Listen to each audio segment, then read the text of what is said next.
Anda kembali di dua sisi, saya ingin ke Uni langsung. Uni, tadi kan Anda katakan bahwa ketika SMA dulu, standarnya itu ya sama kayak S1 sekarang lah. Tapi kan masalahnya, syarat ini masih berlaku sampai hari ini. Nah, saya membayangkan tugas berat DPR membuat undang-undang di setiap komisi.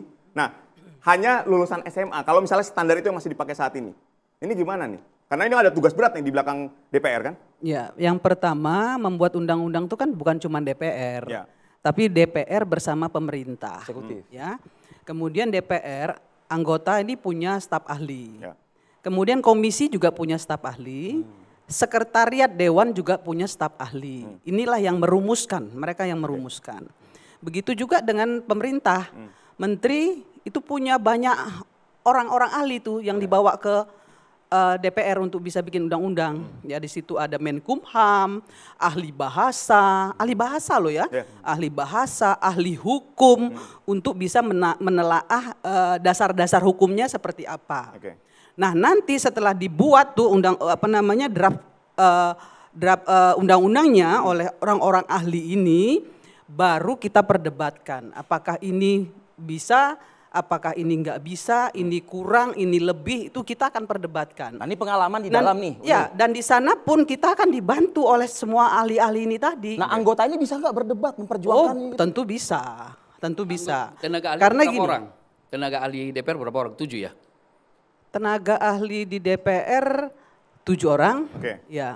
Dan tenaga ahli komisi, tenaga ahli sekretariat juga ada yang memang mempersiapkan itu. Demikian juga dengan dari pihak pemerintah, ya. Nah, itulah yang bekerja. Nah, setelah draft undang-undang itu draft ya, itu selesai, baru dikasih ke kita. Di sanalah kita perdebatkan antara pemerintah dan DPR. parlemen. Parlemen. Itu kita perdebatkan habis-habisan, pasal per pasal kita kulitin satu-satu. Ya, kita kulitin satu-satu. Dan kita memang tahu dengan undang-undang itu karena kita draft ini kan sudah dikasih ke kita. Dan kita baca. Dan orang yang masuk ke dalam tim di undang-undang itu adalah orang-orang yang paham betul dengan undang-undang itu. Contoh, saya paham betul dengan ketenaga kerjaan. Karena saya pernah menjadi ketua umum Serikat Buruh. Ya, saya aktivis buruh. Tapi saya kuliah di ekonomi. Saya di finance. Saya juga paham finance. Kan seperti itu. Nah, sayalah orang-orang yang paham dengan ketenaga kerjaan inilah yang menjadi tim di undang-undang ini. Anda di Komisi 9 ya, Uni? Ya. Nah, kalau untuk undang-undang kesehatan itu kan di Komisi 9 banyak dokter-dokter. Anggotanya. Nah, ya mereka lah yang duduk di sana. Uni gini, kalau Uni kan saya tidak ragukan karena Uni S2 juga begitu ya. Nah, yang saya pertanyakan ketika tadi lulusan SMA, dia harus mengimbangkan kemampuan kapasitas dirinya dengan mereka-mereka yang tenaga ahli tadi yang misalnya ahli hukum, kemudian ahli ekonomi dan seterusnya. Gimana cara mereka bisa mengimbangkan kemampuan nih? Saya mau kasih tahu juga. Perlu saya kasih tahu di sini juga. Memang harus ada perubahan sih di DPR ya. Karena banyak juga anggota DPR yang follower. Only follower. Datang, duduk, diam, nggak bicara. Ada. Saya harus bicara ini secara jujur. Ya, ada yang seperti itu. Tapi harusnya yang begini-begini ini mendapatkan pemberdayaan oleh partainya. Partai politik. Kalau di Nasdem ada yang namanya sekolah legislatif untuk menambah kemampuan dia legislasi, kemampuan dia membaca postur anggaran, kemudian kemampuan dia untuk bisa berkomunikasi politik secara baik. Kami punya itu untuk menambah menambah kemampuan dia. Walaupun dia tamat SMA. Gitu. Itu bisa dipertanggungjawabkan di kami ya. Saya nggak bicara partai lain. Baik. Saya ke Bang Emrus. Bang, nggak ada yang salah kalau dengar penjelasan ini. Tamatan model SMA, sebentar. Kan kita membayangkan jangan tamat SMA baru kemarin, terus dia duduk di DPR nggak ngerti apa-apa. Ini kan tamat SMA-nya kan udah dari puluhan tahun yang lalu gitu loh. Dan dia juga mungkin dia berbisnis begitu ya Uni ya. Dia juga berusaha dan lain sebagainya. Dan berorganisasi tentunya. Dan berorganisasi. Artinya pemahaman tidak mesti harus patonkan di S1, S2 seperti itu. Saya mau bedakan dulu antara S1, S2, S3. S1 itu adalah menerapkan teori. Gitu ya. Menerapkan teori yang ada dikuliahkan. S2 menguji teori.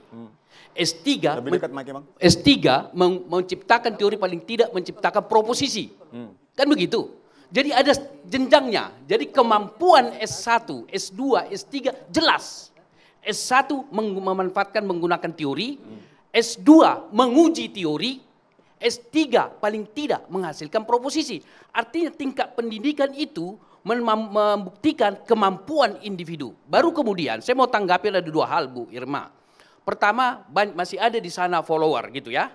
Nah, kalau tingkat pendidikan semua S2 atau minimal S1, kalau boleh S2 harus, maka follower itu akan semakin memperkecil. Kenapa? Karena dia tidak, kenapa jadi follower? Karena datang duduk pulang, karena tidak ngerti masalah. Tidak mampu apa-apa. Iya, betul. Jadi berpikir ilmiah mereka tidak sanggup. Berpikir kritis termasuk berpikir kritis, berpikir ilmiah, berpikir filosofis. Maka karena dia tidak mampu menjadi follower. Baru yang ketiga mau saya tanggapi dengan Bu Irma, tamat SMA dulu sama dengan sarjana sekarang, saya tidak setuju.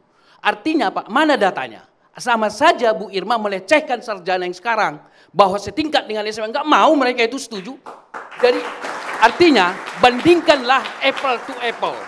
Jangan bandingkan zaman dulu. Saya terus terang zaman dulu dibandingkan zaman sekarang. Konteksnya apa? Misalnya dengan keterbukaan informasi, e-book dan lain-lain sebagainya sudah ada. Kalau dulu kita belajar di sekolah, pesawat terbang digambar, pesawat terbang di kapur. Sekarang sudah bisa kita pretelin itu mesin pesawat terbang. Artinya apa? Persoalan S1, S2, S3 sudah lebih gampang. Tidak sulit lagi. Sudah ada AI, sudah ChatGPT, sudah ada untuk mengumpulkan. Dulu kita mengumpulkan teori, baca gitu. Saya kira Mang Imin tahu tuh, kumpulin. Mas Risiga Rimbun bukunya yang juga beli apa itu. Sekarang sudah gampang, e-book sudah ada videonya. Jadi oleh karena itu tidak heran bagi kita. Usia 25 tahun bisa doktor. Terima kasih. Ada bantahan ini? Ya. Pernyataan Anda di awal tadi itu. Bang Emrus ini kan dosen ya. Saya sama sekali nggak pernah melecehkan S1. Boleh tanya semuanya? Jadi jangan memprovokasi Bang. Enggak. Anda enggak berhak bicara seperti itu. Enggak. Anda enggak boleh bicara begitu. Ibu katakan SMA dulu saya level dengan S1 sekarang. Tidaklah. Bukan itu masalahnya. Itu tidak apple to apple itu. Ada kalimat itu Ibu katakan kok. Iya, betul. Saya mengatakan ini karena ada alasannya. Ya, SMA zaman dulu dengan sekarang itu kenapa saya bilang sama? Karena kemampuan SMA zaman dulu dengan kemampuan sarjana sekarang menurut saya dan kawan-kawan kami itu sudah setara. Kenapa? Karena SMA zaman dulu untuk bisa lulus itu nggak gampang loh. Saya tegaskan, nggak ada yang salah dengan pernyataan tadi itu. Nggak ada yang salah. Nggak ada yang salah. Nggak ada yang melecehkan itu. Nggak ada. Apa yang mau dilecehkan? Kita nggak sedang dalam melecehkan di sini. Kita sedang berdebat. Jadi jangan provokasi lah hal-hal yang seperti ini. Anda nih dosen nggak pantas bicara begitu ya. Satu itu. Enggak ya sebentar saya lagi mau ngomong. Baik. Anda diam kalau saya ngomong. Silakan. Ya. Itu satu. Nah yang kedua, tadi kan saya udah bilang dari awal. Yang duduk di dalam DPR, yang follower itu bukan SMA loh. Baik. Bukan SMA. Di Sumatera serata gitu ya. Punya pendidikan bagus loh. Bukan SMA bos. Jadi so what? Iya kan? Dia bukan SMA. Dia punya pendidikan cukup. Tapi dia nggak punya passion. Dia nggak punya kapasitas. Banyak sekarang sarjana, mohon maaf ya adik-adikku, anak-anakku semua sarjana dia, S2. Tapi kalau mohon maaf kalau dari universitas abal-abal untuk apa? Nothing, nggak ada juga kualitasnya. Saya kuliah, kan nggak mau saya mohon maaf di kampus abal-abal dong. Karena apa? Karena outputnya itu nggak sesuai. Tidak hanya untuk mencari gelar begitu maksud Anda? Jadi kita sekolah sebentar. Kita sekolah itu kan nggak mencari gelar. Kita mencari ilmu pengetahuan.